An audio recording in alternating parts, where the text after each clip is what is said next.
Okay, this is a 3D mover for a Barco, and XL uses these. This is the unit that sits on top of the projector. The lens is going to sit underneath. Typically have your stop at that side, your lens at this side, or sorry, the lens at that side, and then you set your limits. Okay, so we'll go ahead. This is a good time to check these sliders. If they don't slide nicely, they're never going to slide nicely. You're going to have to clean them. So clean them off. Don't use any kind of oil-based. This is plastic. If you use any WD-40, any mineral oil, any hydrocarbon-based oil, it'll swell and then they don't slide as easily. If you're going to use anything, use silicone, maybe some graphite, or just cleaning it will usually make a big difference. So do that, unplug, retract the wire. We're going to just take away the screen altogether at this point because we don't need it. And we'll put it somewhere safe. Okay. So, next we're going to strip all the components out of this big block. We won't be reusing the steel ring. Unfortunately, it gets in the way. So, we'll take that away. We'll mount our new plastic component. It really only mounts one way where we're using all the components that we've got that we can. So the big one goes in. Oops, I guess I took this one out and I didn't need to. Now the big one is actually a lock, which you would never actually want to use with a 3D mover, but we do use it to hold the bracket in place. So install it, but you don't have to tighten it down. We've given you one cap screw to replace the iron ring. You can't see because it's on the back side. Okay, so that's in there. Okay, so next we're going to put our risers on. So you've got these plastic risers. We've given you a 90 degree, a 2-inch bolt, and a short bolt. And then strap them down. Now, don't make anything more than finger tight at this point. Okay. That one. Oops. Plastic block riser. Okay. Good. So now you've got this aluminum rail that we've given you. And you'll notice it's got T-nuts in it. One slot doesn't have any, 2, 4, and 2. The 4 is the straight up and down side. So, other than that, you're good. Set that in place. Grab your Allen driver. Screw in one side. You'll notice that the aluminum rail is actually sitting kind of in the center line of the plastic blocks. Should be hanging on the sides. Again, don't tighten anything yet. Okay, so that's in. Now we're going to put in our brackets. These brackets fit in such a way that the motor goes like this. Put the bracket in backwards, the motor can't possibly fit. So just a heads up. Single screw, single cap screw, single lock washer. We're only going to put the ones on the outside at this point because the ones on the inside will just be challenging.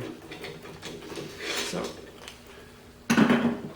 one, again, cap screw, lock washer, into the back hole. Don't bother with the front one just yet, we're going to deal with that one later. Okay, and into the outside T-nut.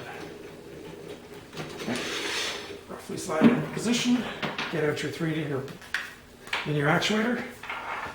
Now, this screws into this, and you don't want to do that for a little while yet because we still have to do a lot of aligning. So just kind of get it lined up. Slide this baby in until it's right. I'm going to take a clevis pin and put it through.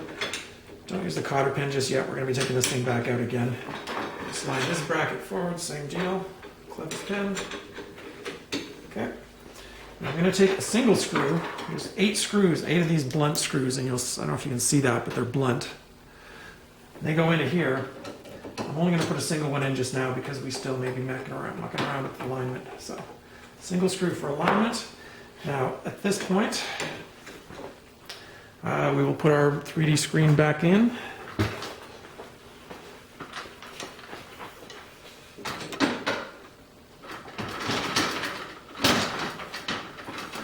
Okay, now at this point you'll actually line up to one of your limits, 2D or 3D, doesn't matter which one, whichever one's at this end. So at this point I would line up, say that's my 2D limit there. So with that, I'm going to start tightening screws. The 2 risers should be snug down.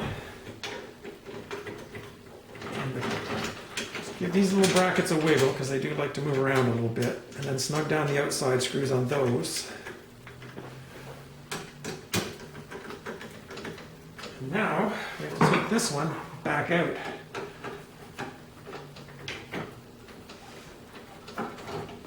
So that we can remove the motor.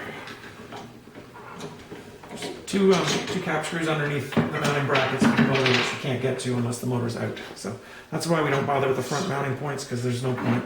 They'll just get in your way. So now I'm going to put the front screw again, same lock washer, cap screw.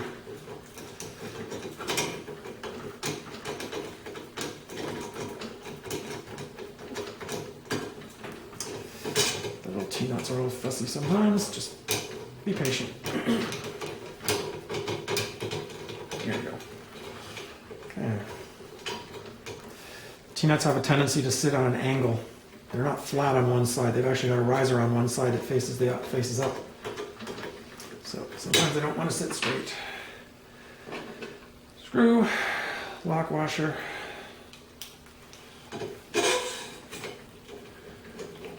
And not incorporated. Okay, so now we'll put the motor back in.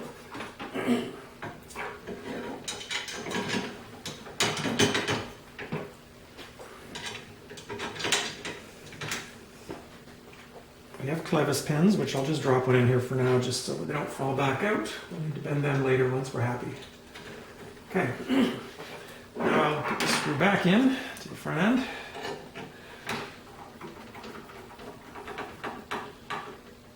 Okay, I'll just put a single one in again because we do still want to do some testing and aligning. So give it a little pull, make sure nothing's moving that shouldn't. Okay, now we're going to get our control box out, and we're going to use the green Phoenix connector on the motor to plug into the control box.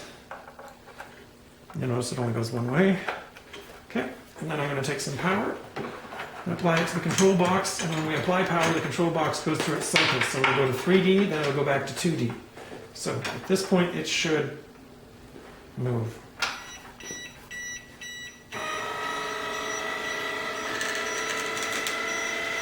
Once it's hit its limit, get ready to unplug the box.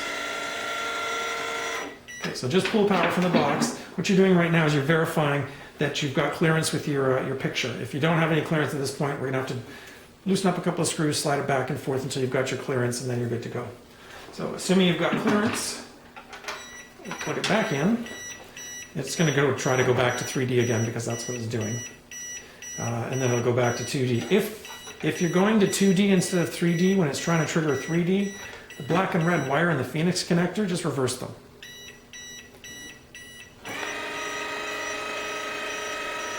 So just unscrew the Phoenix connector cables, swap them, put them back in, and then this will run in the opposite direction. Okay, so that seems fair enough. Now what I'm going to do is unplug the box again, just because it's in the way. We've got two of the T-nuts on the back side of the rail, and they are so you can mount the control box onto the rail. As such, what I'm going to do is I'm not going to mount it just now so I can show you what I'm doing with the wiring. You have a DB15 cable that goes to your projector from your 3D control box to coordinate the sync pulse. I've got two DB15s here, they're parallel. So we gave you a cable, plug it in, plug the other end into the projector 3D port, and then come out of this one, go to your 3D logic box to control the sync pulse for the 3D. That we'll put in, I'm not going to waste your time, but there's 8 of these little blunt screws, so I'll put them in here afterwards to assume. Snug down all your screws. Don't forget to bend your cotter pins so they don't fall out. That's it, you're good to go.